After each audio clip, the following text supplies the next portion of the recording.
Long ago in the land of Israel, a great fear spread across the countryside. Israel was at war with a powerful enemy called the Philistines. Both armies stood on opposite hills, facing each other across a wide valley. But the real problem wasn't the army. It was one man. His name was Goliath.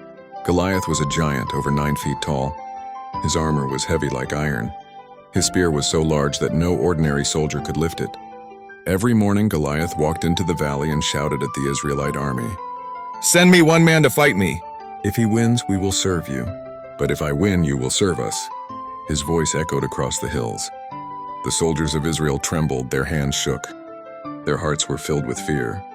Even King Saul, the leader of Israel, was afraid. And so for 40 long days, no one stepped forward.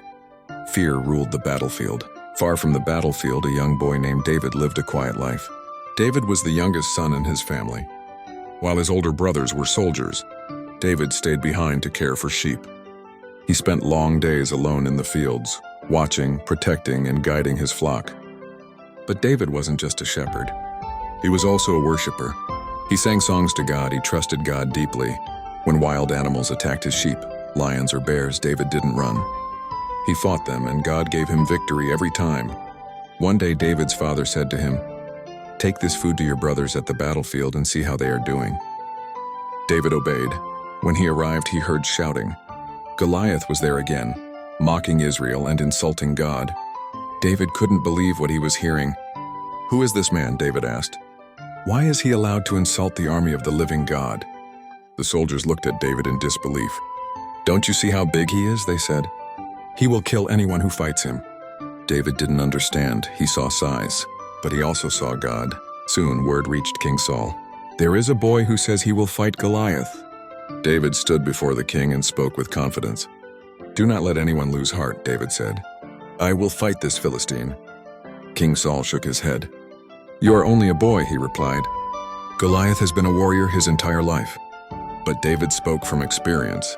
"When a lion or a bear came to take a sheep, I struck it down," David said. "The same God who rescued me then will rescue me now."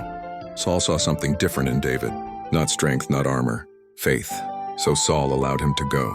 King Saul dressed David in royal armor, but it was too heavy. David couldn't walk. "I cannot fight like this," David said.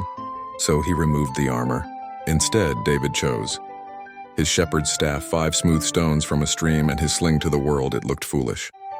To God it was enough. Goliath saw David and laughed. "Am I a dog?" Goliath shouted, "that you come at me with a stick?" He cursed David and promised to kill him. But David did not back away. He said, "You come at me with sword and spear, but I come at you in the name of the Lord Almighty. Today God will deliver you into my hands." The giant charged. The ground shook. David ran forward. He placed a stone into his sling, swung it, and released. The stone struck Goliath in the forehead. The giant fell face down, dead.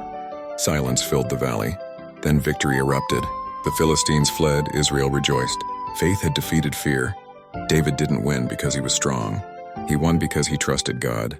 This story teaches us, faith is greater than fear. God can use ordinary people. Size does not decide victory. Trust does. Your giant may not be a warrior. It may be fear, poverty, failure, doubt, discouragement. But just like David, you don't face it alone. One stone, one step of faith. One God who never fails. That's how giants fall.